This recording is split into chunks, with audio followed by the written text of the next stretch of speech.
सरकार नौजवानों को रोजगार देने में तो बिल्कुल असफल रही है और इसी के चलते उन्होंने अग्निपथ स्कीम लाई है। ये लोग आपसे 4 साल आर्मी की तरह काम करवाएंगे और फिर 4 साल बाद आपको टाटा बाय बाय भी कह देंगे। इस अग्निपथ स्कीम में अग्निवीर को पैसा तो अच्छा दिया जा रहा है, पर फिर भी यहाँ पर लोगों द्वारा इस पर काफी ज्यादा प्रोटेस्ट भी देखने को मिले हैं। इस अग्निपथ स्कीम में अग्निवीर को पैसा तो स्टार्टिंग से ही अच्छा दिया जा रहा है, पर फिर भी सरकार ने यहाँ पर अपना करोड़ों से अरबों रुपया बचा लिया है। तो इन्हीं सारे सवालों के जवाब आपको आज की इस वीडियो में मिलने वाले हैं और मैं ये भी बताऊंगा कि आखिर सरकार ने इस अग्निपथ स्कीम को लाया कैसे और इस पर आप कैसे अप्लाई कर सकते हैं और इसके क्या क्या आपको बाद में ड्रॉबैक देखने को मिलेंगे और क्या आपको अग्निपथ स्कीम में अपना नाम दर्ज कराना है या नहीं, वो भी आपको आज की इस वीडियो में पता चल जाएगा। तो सबसे पहले हम बात करते हैं कि आखिर ये अग्निपथ स्कीम है क्या, आखिर सरकार ने इसे क्यों इंट्रोड्यूस किया है। तो इसके पीछे सीधा सा लॉजिक ये बैठता है कि सरकार जॉब देने में तो बिल्कुल भी असफल रही है और उसी के चक्कर में सरकार ने अग्निपथ स्कीम को सबके सामने रखा है, क्योंकि इस अग्निपथ स्कीम में जो भी अग्निवीर होंगे उन्हें 4 सालों तक तो एक आर्मी का पार्ट बनाया जा रहा है, पर 4 साल बाद उन्हें आर्मी से निकाल भी दिया जा रहा है। मतलब उन्हें 4 साल बाद टाटा बाय बाय कह दिया जाएगा। तो इस बात से एक चीज तो बिल्कुल साफ हो जाती है कि आने वाले कुछ टाइमों में जो आर्मी की भर्तियां हैं वो आपको कम ही देखने को मिलेगी, क्योंकि अग्निपथ स्कीम से मोस्टली जो नौजवान होते हैं उनको रिक्रूटमेंट उनका कर लिया जाएगा। और इस अग्निपथ स्कीम में एक एज लिमिट भी रखी गई है जो है 17.5 साल से 21 साल तक। अगर आप इनके बीच आते हैं तो आप यहां पर जरूर अप्लाई कर सकते हैं। और इस अग्निपथ स्कीम में 4 सालों में आपकी 6 महीने तक की ट्रेनिंग होती है, जैसे आर्मी की ट्रेनिंग होती है वैसे ही इस पर भी ट्रेनिंग होगी। और यहां पर आपको बहुत ही ध्यान देने की जरूरत है, जो भी इस अग्निपथ स्कीम के अंदर जो भी अग्निवीर चुने जाएंगे उनमें से जो 25% है वो तो परमानेंट आर्मी का हिस्सा बन जाएंगे, बट जो 75% नौजवान होंगे उनको बाहर निकाल दिया जाएगा। उन्हें बहुत ही रिस्पेक्ट के साथ आपको रिटायरमेंट कर दिया जाएगा, पर आपके रिटायरमेंट के बाद आपको किसी भी टाइप की पेंशन नहीं मिलेगी। और यहां पर अभी तक सरकार ने ये तक नहीं बताया कि जो 25% नौजवान जो आर्मी के लिए सेलेक्ट होंगे उन्हें आखिर किस बेसिस पर उन्हें जज किया जाएगा। क्या उन्हें ट्रेनिंग के बेसिस पर जज किया जाएगा या उनके परफॉर्मेंस के। देखिए यहां पर एक चीज तो हमें देखने को मिलती है, जितने भी वहां पर नौजवान होंगे वो सभी अपना 100% देंगे। तो ऐसा हो सकता है कि जो एक काबिल नौजवान हो वो भी इससे बाहर हो जाए। तो ओवरऑल इस 25% में जो भी नौजवान सेलेक्ट होंगे उन्हें आखिर किस बेसिस पर जज किया जाएगा ये तक अभी तक हमें पता नहीं है। चलिए आपको अब अग्निपथ स्कीम तो समझ आई गई है, अब बात करते हैं आखिर ये लोग आपको सैलरी कितना देंगे।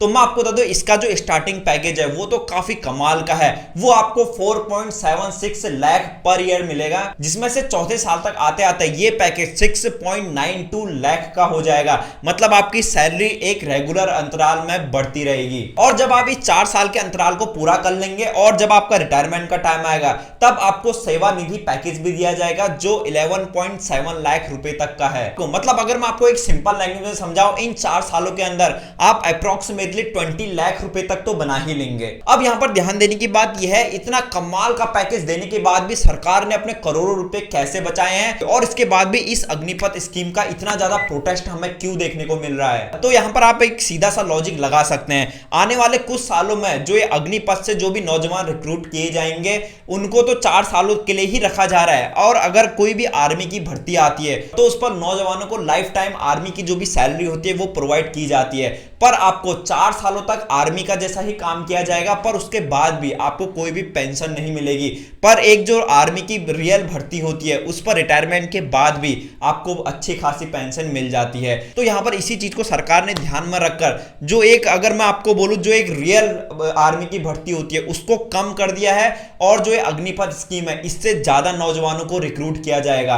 भले ये स्कीम शॉर्ट टर्म के लिए तो काफी कमाल की है, तो यहां पर मैं सरकार को दाद भी देना चाहूंगा, पर इन 4 सालों के बाद जो भी 75% नौजवान वहां से निकल जाएंगे तो वो आखिर कहां जाएंगे। क्योंकि यहां पर आप भी सोचिए, एक 12th पास जो भी बच्चा करता है वो 17 या 18 ईयर्स में करता है। चलिए यहां पर एक एग्जांपल से समझते हैं, अगर कोई नौजवान है वो 20 ईयर में अग्निवीर के लिए सेलेक्ट होता है, यानी वो अग्निपथ स्कीम के थ्रू रिक्रूटमेंट कर लिया जाता है और फिर 24 ईयर्स बाद जब उसका रिटायरमेंट होता है उसके बाद वो क्या करेगा, क्योंकि उसके बाद कोई भी ऐसी एजुकेशनल डिग्री नहीं होगी और ना ही वो किसी कॉम्पिटिशन की तैयारी कर पाएगा, क्योंकि वो 24 ईयर्स तक उसने उन्होंने सिर्फ आर्मी में ही फोकस किया है। अब ये चीज तो आपको भी समझ आ गई होगी, क्योंकि 4 साल बाद आपके हाथ में कुछ भी नहीं रहने वाला है, सिर्फ आपके पास एक 12th पास की डिग्री होगी, उसके अलावा आपके पास कुछ नहीं होगी, और ना ही आप किसी कंपटीशन एग्जाम की उसके बाद तैयारी कर सकते हैं, क्योंकि 4 साल आप अपनी पढ़ाई से दूर हो चुके होंगे। और यहां पर नौजवानों का यही क्वेश्चन है कि वो आखिर 4 साल बाद करेंगे क्या, और इसी के चलते बहुत ही सारा हमें आज की डेट में प्रोटेस्ट देखने को मिल रहा है। अब यहां पर नेक्स्ट सबसे आपको ध्यान देने की बात यह है, आपको अभी ऐसे तो लग रहा है कि ये 4 सालों के लिए हमें रिक्रूटमेंट तो कर ही लेंगे, तो आप ये भी ध्यान रखिए उस पर आपको काफी सारी छुट्टियां भी होंगे, जिसमें मतलब अगर मैं ओवरऑल बताऊं आपसे 2 से या 2.5 साल ही आप जॉब कर पाएंगे, क्योंकि उसके अलावा आपको कभी ना कभी छुट्टियां तो चाहिए ही होगी। तो आप खुद ही सोचिए, क्या 4 साल के अंदर या इस 6 महीने की ट्रेनिंग में क्या कोई एक योद्धा तैयार हो सकता है?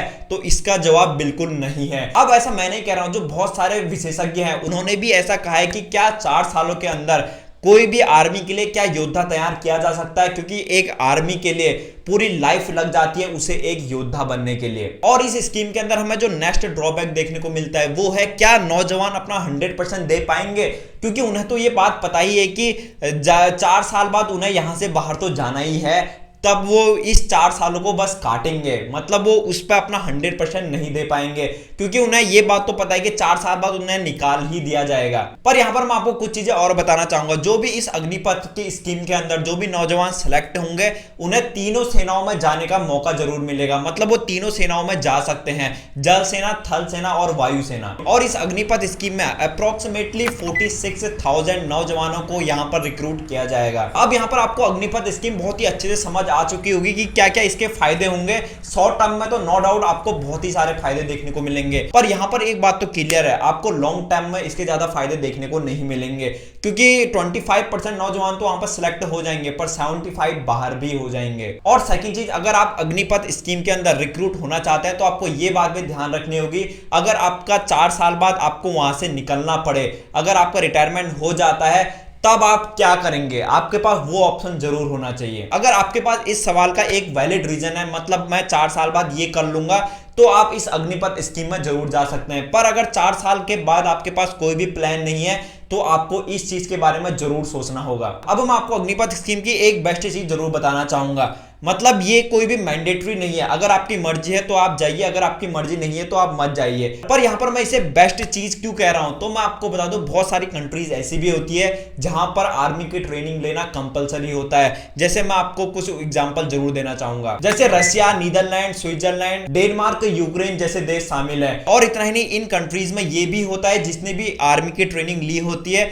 अगर कभी भी युद्ध होता है, कभी भी वॉर होती है, तो आपको वहां पर आगे आना पड़ेगा। इसका एग्जांपल आपको रशिया में देखने को मिल सकता है। अब यहां पर आपको तो पता है कि रशिया और यूक्रेन का जो युद्ध है वो अभी भी तक चल रहा है। तो यहां पर रशिया के जो नौजवान थे जिन्होंने आर्मी की ट्रेनिंग ली हुई थी और उसके बाद वो कुछ और काम करने लग गए थे, वो आज की डेट में भी युद्ध में उतर चुके हैं। तो आई होप गाइस आपको अग्निपथ स्कीम के बारे में सब कुछ पता चल गया होगा। अगर आपको वीडियो पसंद आई है तो एक लाइक तो बनता है। तब तक के लिए थैंक यू सो मच।